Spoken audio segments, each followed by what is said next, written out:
No. No, stay where you are. Do not break the stillness of this moment. For this is a time of mystery. A time when imagination is free and moves forward swiftly, silently. This is the haunting hour.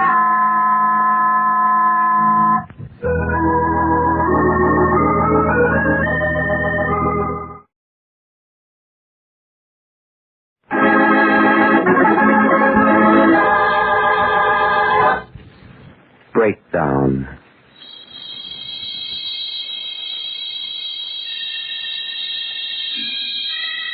Sybil Wells' gray head lies wearily on her pillow.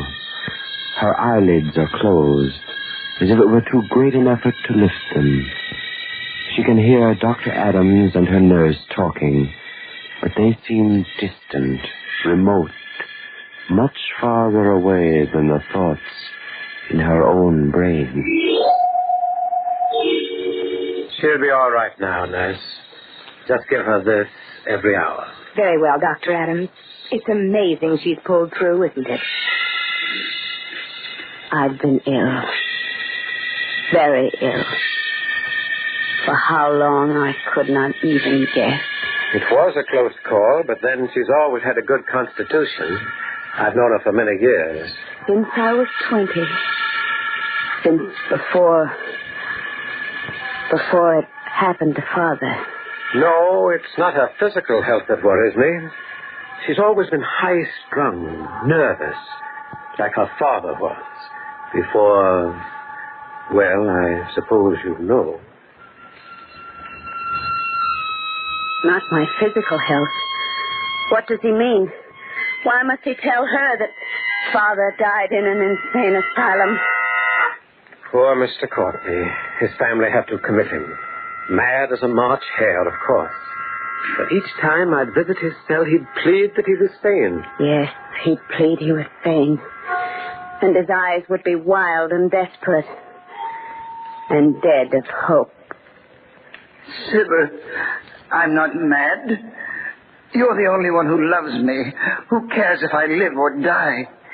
Please, make the doctor understand. I've been railroaded here, Sybil, because I had money and they wanted it. Oh, Daddy, I have to go now. You don't believe me. You don't believe me either. Oh, of course I do. No. Oh, Lord, if you could only know how it feels to live among these dead and be considered one. Oh, Daddy, please, please. I must go now. Goodbye. Oh, Sybil. Sybil, I swear I'm sane. Sybil, I'm sane. I swear. Tragic case. Well, I'll drop in tomorrow to see how she's doing. Madness. The horror of vacuum. I guess I'd always feared it.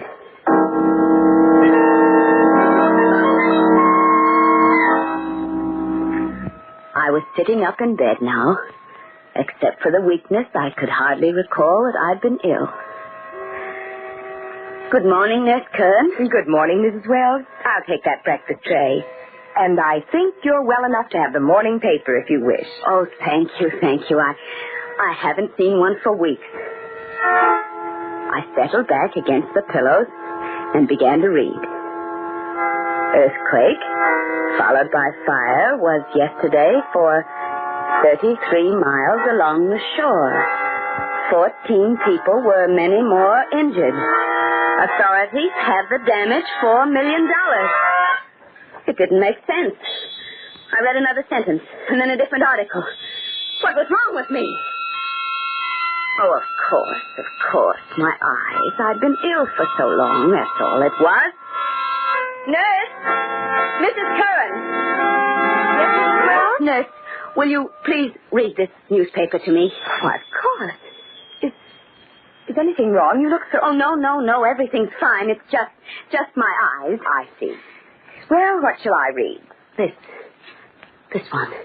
Earthquake followed by fire was yesterday for 33 miles. She read on. Her face was grave, and slightly bored. She showed no surprise, no puzzlement. The words made sense to her.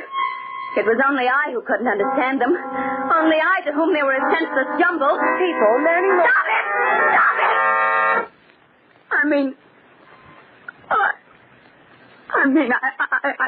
I don't want to hear anymore.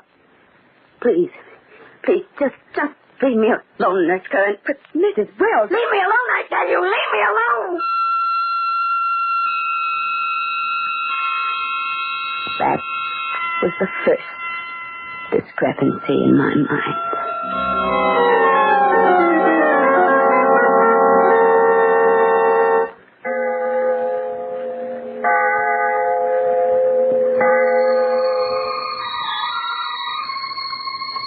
I don't know how long I'd been hearing the music.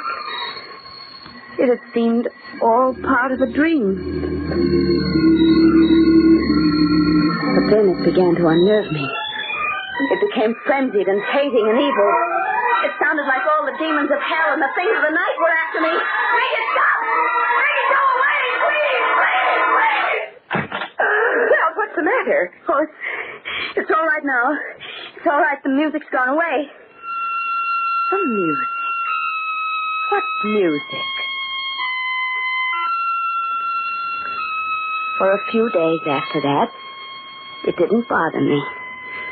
Not till early one evening. I'd rung for Nurse Curran twice.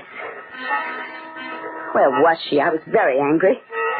I got out of bed and went across the room to the door. Mrs. Curran! She was walking down the hall, her back toward me. And she had my little daughter by the hand. Elsie, my baby.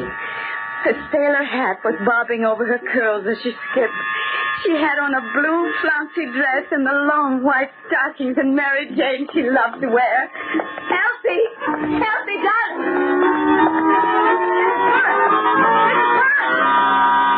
Why didn't they stop? They walked right on as if I hadn't spoken. Nurse! They turned the corner, then out of my sight. I began to run. Do you hear me? Stop, Mrs. Curran. I want to talk to you. Why, whatever is the matter, Mrs. Wells? Where's Elsie? Elsie? Yes, my daughter.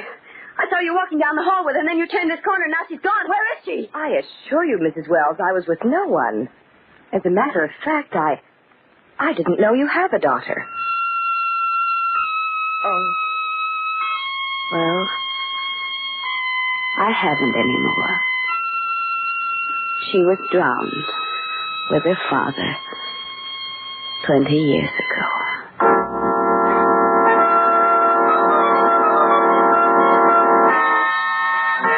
I knew I had to be more cautious after that. For if Nurse Curran ever suspected, she'd tell the doctor. And I'd seen enough of those walls when I was a girl.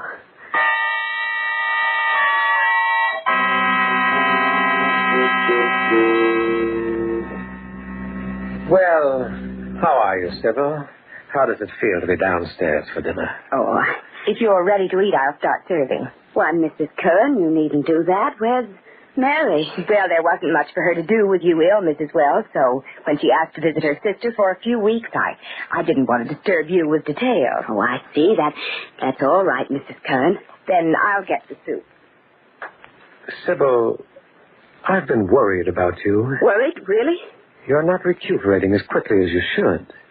And, well, Curran's been telling me things that... Yes, what has she said? Oh, nothing much, really, but perhaps you're a bit more ill than we thought. So she had noticed. I must be careful, very careful. Whatever happens, I must never let them send me there. I said, will you have your soup, Mrs. Wells? Oh, yes, please. And you, Doctor? Yes, thank you. I took my first spoonful and could barely swallow it.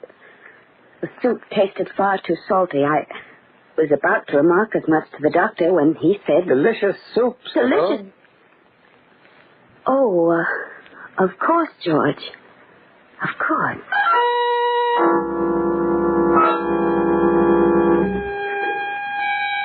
Sybil, What's wrong? You hardly touched a thing all through dinner. Well, I guess I'm just not very hungry. Salt. Everything tasted of salt. First my sight, then my hearing, and now even this sense was playing me false. How long could I go on hiding what was happening to me? I think I should have resigned myself to insanity. If the very next afternoon I hadn't wakened early from my nap. I wanted some warm milk, and when Mrs. Curran didn't answer my ring, I went down to the kitchen myself. Nurse Curran, is that you? Oh, it was a child. A little blonde girl who greatly resembled my daughter. She was playing with a toy tea set. Mother isn't here right now. She's gone to the village for some groceries. Would you like to have tea with me? It's only make-believe, of course. Mrs. Curran is your mother? Yes, I'm Jean. She never told me she had a daughter, nor that the child was living in my house with her. Here's your tea. Sugar or cream? Oh, I forgot. You only take salt in your food. I only take salt. What do you mean, dear? I don't quite understand. Oh, my mother explained to me. I asked her why she put so much salt in everything she brought you to eat last night. And that's what she said, that you only take salt in your food. Jeannie, are you sure of that? Yes, of course. I know who you are. You're Mrs. Wells, the funny lady we had to play a game with. What kind of a game, Jeannie? Well, dressing me in those funny clothes Mother found in the attic. And not looking around when you called to us. And then, when we turned the corner, I had to pop right into the linen closet and not make a sound until Mother called. It was like hide and seek. Only you didn't find me.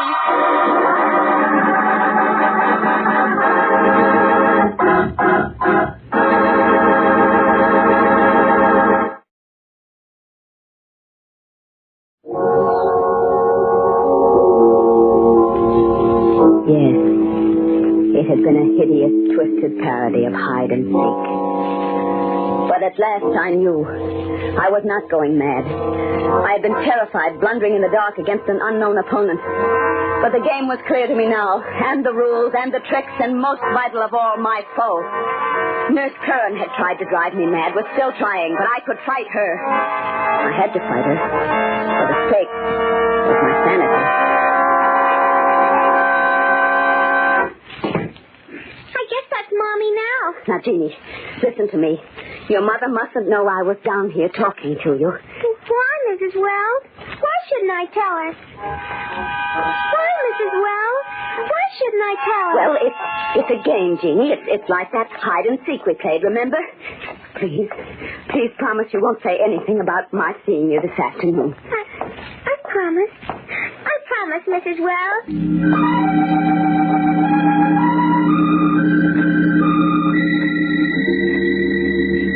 I needed patience now, and cunning. Mrs. Curran was trying to destroy my reason. I couldn't let her succeed. But I needed definite evidence. And then one day, a letter came. A letter? From me, Mrs. Curran? Yes, it's postmarked New York City. Well, now, who would be writing me from there?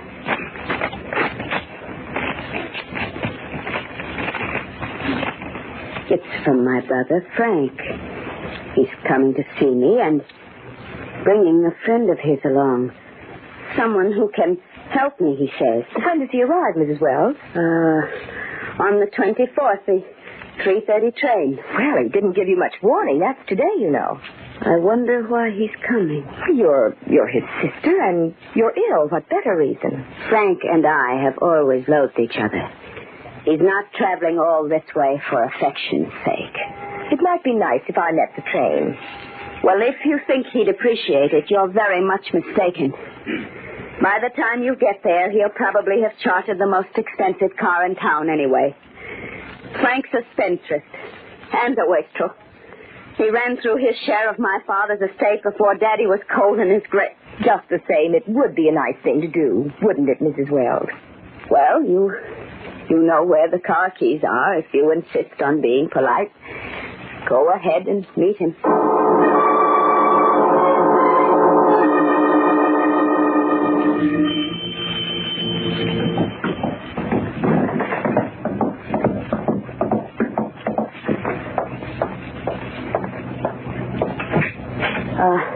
Yes?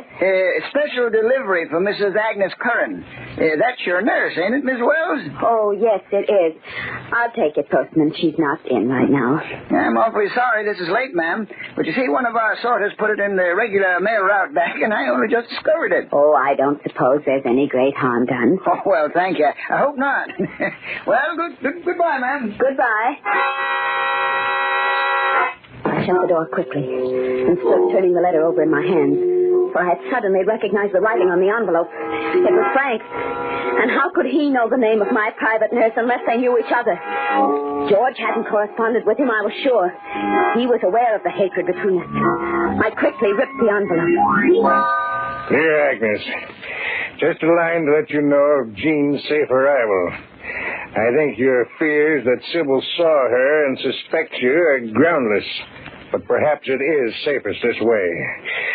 I feel sure that by this time my dear sister has passed, or at any rate is near, the breaking point. I'm coming down next Thursday and will bring a specialist with me. I am certain that when she tells him of her hallucinations, shall we call them, he will have no hesitancy in declaring her insane.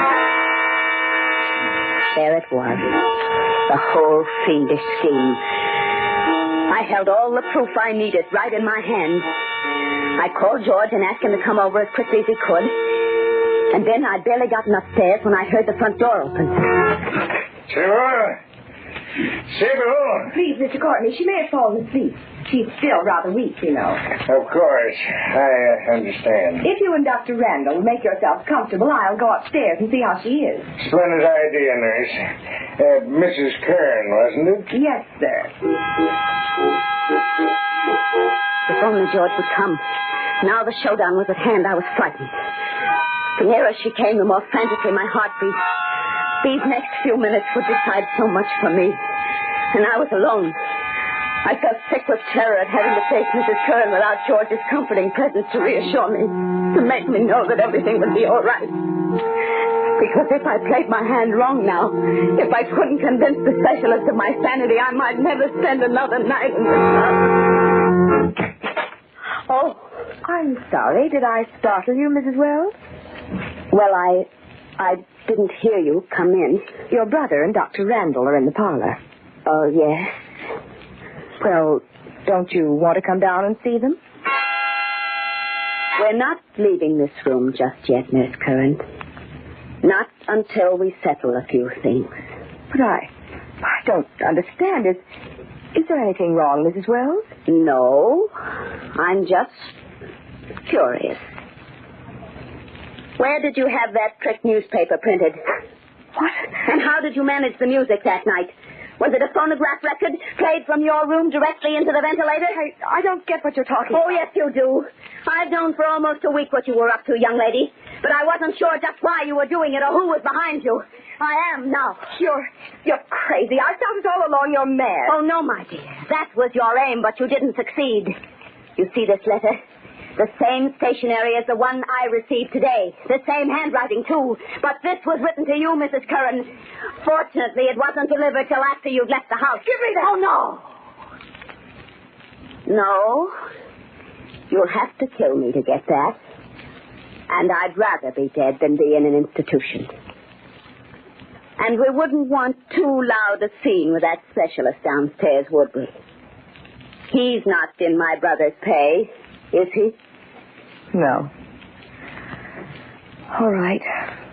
You win. I was working for Frank. He promised me a share in the estate. Why, I can't believe it. I simply can't believe it. George. Oh, thank heaven. Now, Sybil, don't cry. You know, she almost had me fooled, Sybil. Oh, and here's the proof, George. A letter that Frank wrote to her. Dear Agnes, coming down next Thursday, declaring her insane. Sybil, you'd better go downstairs and bring Dr. Randall and your precious brother up here immediately. 10 minutes before, I'd run down these steps an old woman. But everything was different now. The shadow had been lifted. I was free again. Well. My dear sister, Sybil. Don't you dare sister me, Frank. Why, Sybil, and here I brought Dr. Randall all this way to see you. To see me, indeed. To declare me insane so you could get your foul claws on the rest of Father's money. Sybil, what are you saying? I don't think I understand, Mrs. Wells. I told her she was... Mad? Insane? Yes, I'm sure you did. And it's no fault of yours that I'm not. Dr. Randall, a few weeks ago I was very ill. My brother took advantage of that by planting Nurse Curran with me. She took all her orders from him, and those orders were to drive me insane. Oh, I never heard of such a thing. I hadn't realized she was quite so badly off as this, Randall. Oh, there's no use your blustering anymore, Frank. George Adams has written proof upstairs. The letter you sent Mrs. Curran. Why, I never wrote her my whole life. I never met the girl till today. Suppose we go and see what this is all about. Well, Courtney? Oh, of course. As you say, Doctor.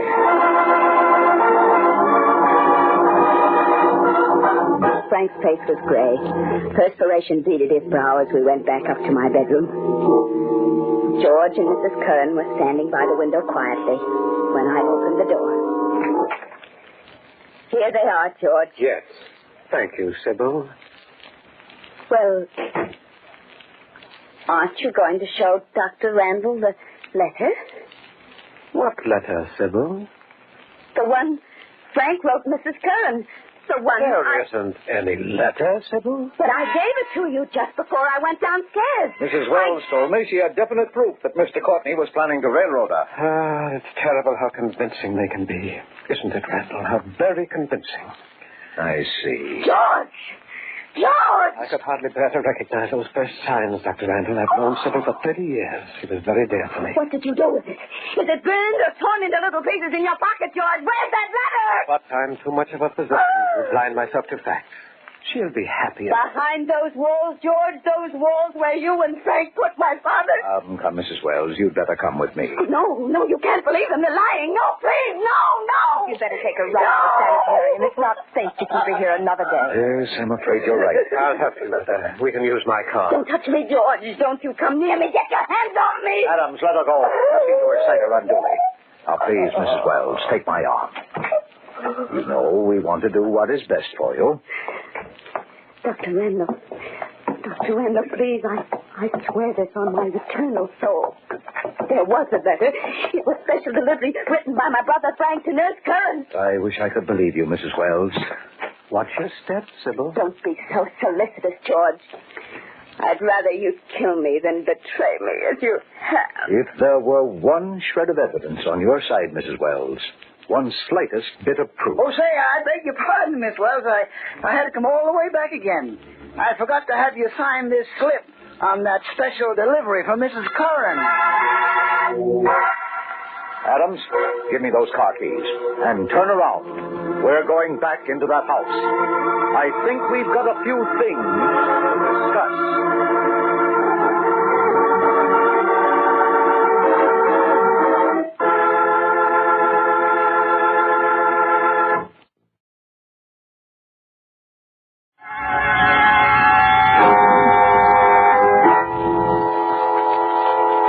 Shadows and stillness, mystery weaves a spell of strangest fascination, charging the mind with doubt and fear. For mystery is a strange companion, a living memory. In the haunting hour.